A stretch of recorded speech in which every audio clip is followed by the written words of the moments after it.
Hello dear friends, science on WiFi channel पर आपका welcome है और मैं आपके लिए लेकर आया हूं राजस्थान पुलिस की टारगेट सीरीज का नेक्स्ट पार्ट यानी पार्ट 5। और उसमें हम पढ़ेंगे मानव शरीर का पार्ट 3 यानी मानव शरीर से रिलेटेड इंपॉर्टेंट क्वेश्चन जो विभिन्न एग्जाम्स में आए हुए हैं। और यहाँ क्वेश्चन को सोल्व करने का तरीका हम प्रत्येक ऑप्शन को डिस्कस करते हैं, उस प्रत्येक ऑप्शन से रिलेटेड क्वेश्चन को भी डिस्कस करते हैं और साथ में वो ऑप्शन क्यों नहीं आए हैं या फिर जो ऑप्शन हम जिसको हम चूज कर रहे हैं उसी को चूज क्यों किया है, ऐसे कुछ हम डिस्कस करते हैं। जिसकी वजह से क्या होता है, आपकी जो थ्योरी है उस क्वेश्चन से रिलेटेड, उस चैप्टर से रिलेटेड थ्योरी है वो क्लियर हो जाती है।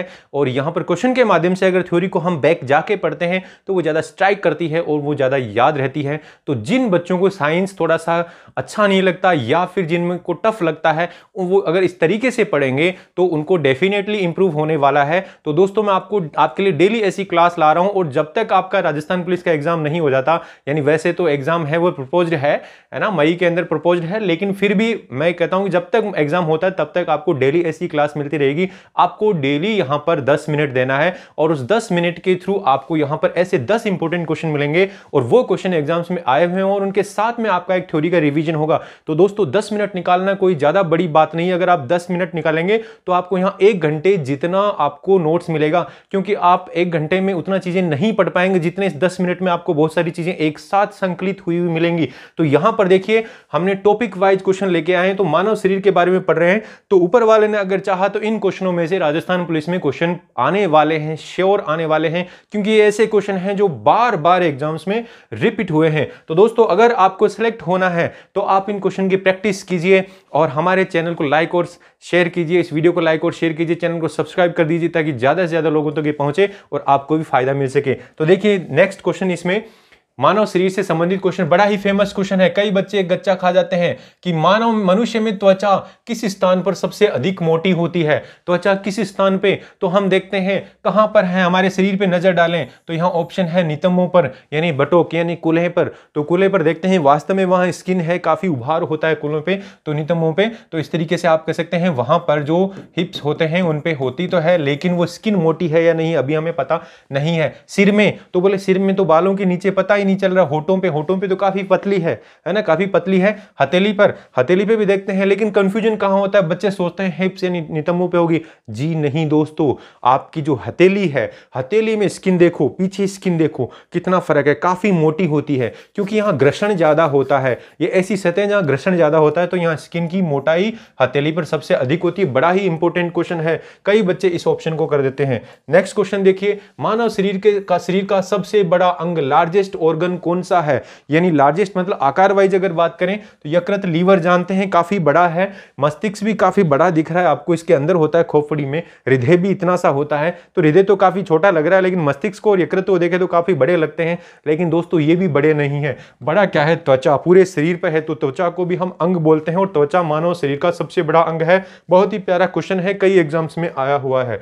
अब देखिए, किस प्रक्रिया द्वारा श्वसन के दौरान गैसें रुधिर में प्रवेश करती हैं या फिर बाहर निकलती हैं। यानी कहने का मतलब, ये हमारे फेफड़ों की वायु कुपिका है, यानी ये फेफड़े हैं, फेफड़ों की वायु कुपिका है। और इस वायु कुपिका के बाहर क्या है, इस वायु कुपिका के बाहर दोस्तों ऐसे रक्त वाहिनी है।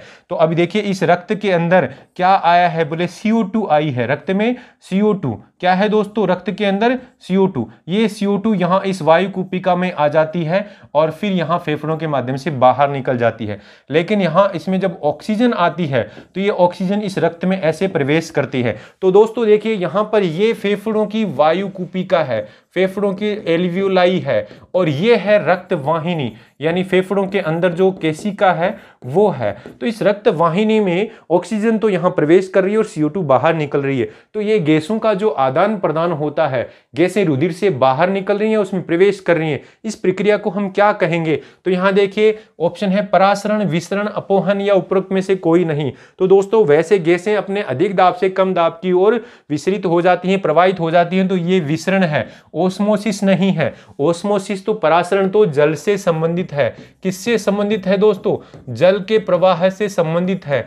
यानी बायोलॉजिकल झिल्ली से, यानी झिल्ली है, यानी ये एक झिल्ली है, चाहे कोशिका झिल्ली ही बोल दो। इस झिल्ली के आर पार तो आप कह सकते हैं किधर जाएगा जल, इधर जाएगा या इधर जाएगा। तो ये जल के आवागमन की प्रक्रिया को हम परासरण बोलते हैं। लेकिन विसरण किसको बोलते हैं? बोले विसरण अधिक मात्रा से कम मात्रा की ओर अगर कोई पदार्थ बहता है उसको हम विसरण, तो गैसें विसरण के द्वारा यहां पर आदान प्रदान होती हैं। फिर देखिए निम्न में से कौन सा सही नहीं है, करेक्ट नहीं है, यानी कौन सा, सॉरी, निम्न में से कौन सा सही है, करेक्ट कौन सा है, करेक्ट पूछा है।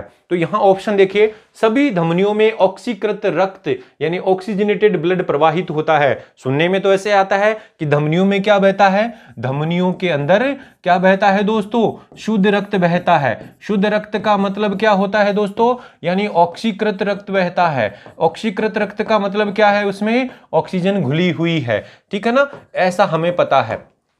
लेकिन यहां पर दोस्तों एक अपवाद होता है। क्या होता है? अपवाद होता है। और वो अपवाद क्या है तो अभी बताएंगे। लेकिन यहां सभी धमनियों में तो नहीं बहेगा ना, अपवाद आ गया ना, इसलिए सभी धमनियों में ऑक्सीकृत रक्त नहीं बहता है। तो ये स्टेटमेंट तो क्या हो गया, गलत हो गया, सही नहीं है। सभी सिराओं में अनॉक्सीकृत रक्त प्रवाहित होता है। तो दोस्तों जो सिरा होती हैं उनमें वास्तव में अशुद्ध रक्त बहता है। क्या बहता है? अशुद्ध रक्त। अशुद्ध रक्त का मतलब होता है अनॉक्सीकृत।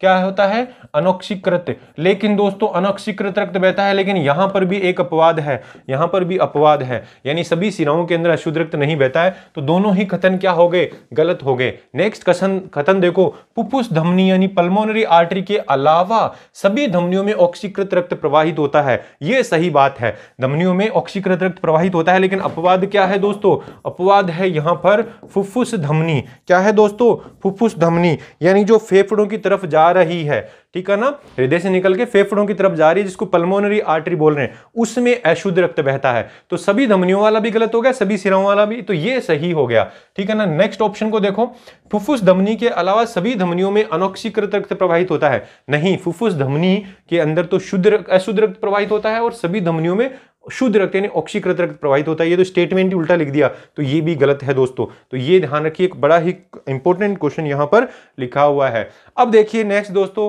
कंडरा जोड़ता है। कंडरा, कंडरा किसका नाम है? तो बोले हिंदी में तो अजीब सा नाम है, लेकिन अंग्रेजी में इसको बोलते हैं टेंडन। क्या बोलते हैं दोस्तों? टेंडन। तो देखिए यहां पर ऐसे समझ सकते हैं, ये हमारी हड्डी है, ये कोहनी है, ये दूसरी हड्डी है, यहां पर ये हमारी मांसपेशी है, ठीक है ना। और इस मांसपेशी जो है ये तंतुओं के द्वारा इस हड्डी से ऐसे जुड़ी हुई है। तो दोस्तों ये क्या है? ये मांसपेशी है यानी मसल है। और ये क्या है? बोले ये अस्थि है। तो अस्थि से अस्थि भी जुड़ी हुई है, यहां अस्थि से अस्थि कुछ ऐसे तंतुओं के द्वारा जुड़ी होती है, लेकिन मांसपेशी अस्थि से जुड़ी वो भी कुछ तंतुओं के द्वारा। तो दोस्तों ये तो है टेंडन, यानी मांसपेशी किससे जुड़ा हुआ है? अस्थि से, इसको तो बोलते हैं टेंडन। और दोस्तों ये है कि लिगामेंट, ये क्या है? लिगामेंट, यानी ये है अस्थि को अस्थि से जोड़ता है। तो यहां पर क्वेश्चन है कंडरा जोड़ता है, कंडरा यानी टेंडन, कंडरा यानी टेंडन। कंडरा क्या कर रहा है? मांसपेशी को अस्थि से जोड़ रहा है। तो देखिए मांसपेशी यानी पेशी को अस्थि से जोड़ता है। ऑप्शन है अस्थि से अस्थि, बोले अस्थि से अस्थि को तो लिगामेंट जोड़ते हैं। क्या जोड़ते हैं दोस्तों? अस्थि को अस्थि से लिगामेंट, यानी ये हड्डी है, जैसे हाथ वाला ये हड्डी है, ये हड्डी यहाँ लिगामेंट है। तो लिगामेंट कई बार सुनते हैं ना, लिगामेंट खिंच गए, मोच आ गई, तो वो मोच आने का मतलब लिगामेंट में खिंचाव आ जाना। तो दोस्तों लिगामेंट तो अस्थि को अस्थि से जोड़ता है, ठीक है ना। पेशी को पेशी से कोई संरचना नहीं जोड़ती, लेकिन पेशी को अस्थि से कौन जोड़ता है? पेशी को अस्थि से, पेशी को अस्थि से जोड़ता है, वो कौन जोड़ता है? टेंडन। यहां पर अस्थि को पेशी से जोड़ने वाली कोई संरचना नहीं है, ध्यान रखना। इसको ऐसे बोलेंगे कि ये मांसपेशी का ही भाग है और ये जाके अस्थि से जुड़ा हुआ है, इसलिए पेशी को अस्थि से जोड़ता है। ये ऑप्शन सही है। फिर देखिए नेक्स्ट क्वेश्चन, मुख्यतः इसकी उपस्थिति के कारण मानव शरीर उच्च वायुमंडलीय दाब के अंतर्गत भी बिना कुचले रहता है। यानी हमारा शरीर जो है, ऐसा क्या है इस शरीर के अंदर कि इतना वायुमंडल का दाब होता है फिर भी शरीर कुचलता नहीं है, यानी चारों तरफ है ना, तो इसलिए शरीर कुचलता नहीं है। कारण क्या है? बोले कारण दोस्तों बाहर की तरफ से जितना दाब लग रहा है, अगर अंदर से भी उतना दाब लगे तो कुचलेंगे नहीं। तो ये दाब किसकी वजह से उत्पन्न होता है? तो बोले ये दाब हमारे शरीर के अंदर कोशिकाओं में जो तरल भरा हुआ है उसकी वजह से होता है। ऐसा नहीं कि हमारे हमारे अंदर मजबूत कंकाल है, ऐसा नहीं कि हमारे अंदर स्ट्रोंग मांसपेशी है। ये तो बेटा छोटे जो सजीव होते हैं, कीड़े मकोड़े, वो भी तो जीते हैं, उनके अंदर तो इतना कंकाल ही नहीं होता, इतनी मांसपेशियां नहीं होती। तो ये कंकाल और मांसपेशियों का कारण नहीं है, नहीं त्वचा का कारण है। कारण है कोशिकाओं में भरा हुआ तरल। कोशिकाओं के अंदर जो तरल भरा हुआ है वो हमारे शरीर को इस प्रेशर के अंदर यानी वायुमंडलीय दाब में भी बिना कुचले जीवित रख सकता है। बड़ा ही इंपॉर्टेंट क्वेश्चन है। आंख के रेटिना, आंख के अंदर जो रेटिना होती है जिसको बोलते हैं दृष्टि पटल, आंख की जो रेटिना होती है इसको क्या बोलते हैं दोस्तों? दृष्टि पटल। यानी हमारी जो आंख है उसमें जो दृष्टि पटल है उस पर क्या बनता है? बोले प्रतिबिंब बनता है। यानी जो भी हमें दिख रहा है उसकी इमेज कहां बनती है?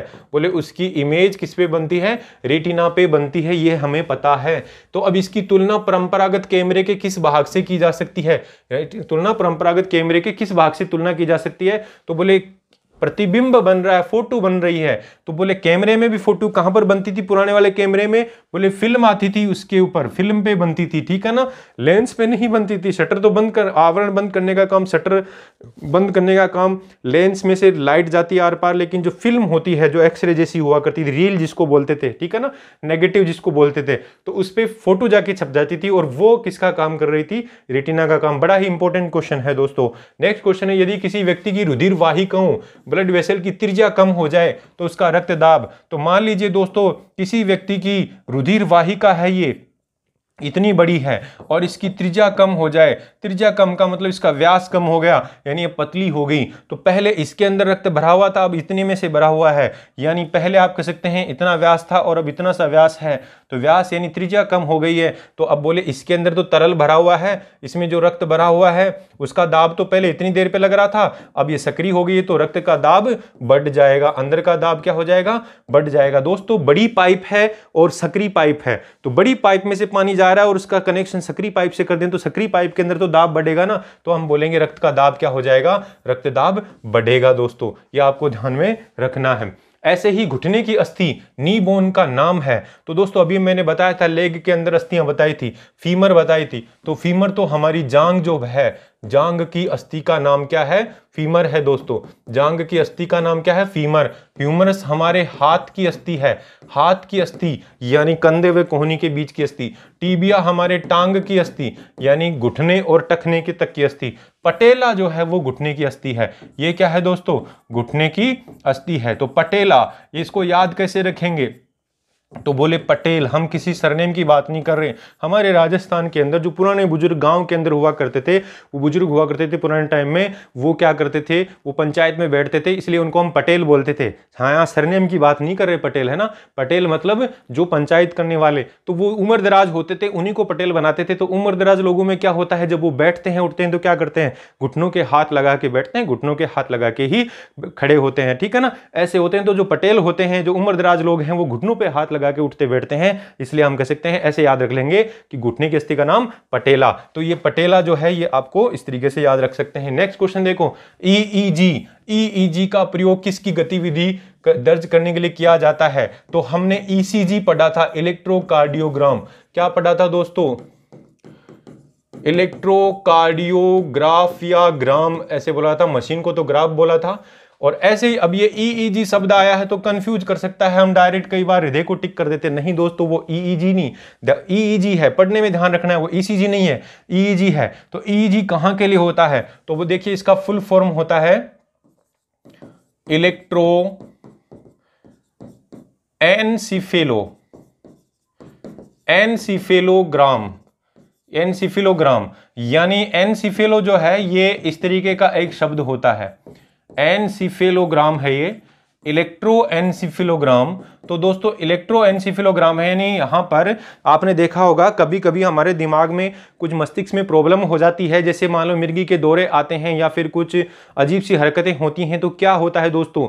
बेहोश हो जाता आदमी कभी कभी चलते, तो उसके यहाँ पर कुछ लीड लगाते हैं, ईसीजी की तरह ही पूरे माथे पे लगाते हैं और फिर एक मशीन में रिकॉर्ड करते हैं, उसी को बोलते हैं दोस्तों ईईजी। तो ईईजी मस्तिष्क से यानी ब्रेन से संबंधित है। तो दोस्तों ऐसे ही क्वेश्चन आपको मिलते रहेंगे, आपकी एग्जाम जब तक राजस्थान पुलिस की होती है तब तक मिलते रहेंगे डेली, ये 10 क्वेश्चन मिलते रहेंगे। इन 10 क्वेश्चनों के माध्यम से आपकी तैयारी स्ट्रांग होने वाली है, क्योंकि एवरी ऑप्शन को अगर हम डिस्कस करेंगे तो उससे संबंधित क्वेश्चन भी होंगे। यानी 10 क्वेश्चनों से हम 40 क्वेश्चन यहाँ सीखेंगे डेली, यानी 10 मिनट में हम 40 क्वेश्चन पढ़ेंगे, यानी इस तरीके से हमारी जो थ्योरी है वो स्ट्रॉन्ग हो जाएगी। तो आप रोजाना 10 मिनट दीजिए और अपनी तैयारी को स्ट्रॉन्ग कीजिए। तो मिलते हैं दोस्तों नेक्स्ट क्लास में। Thank you.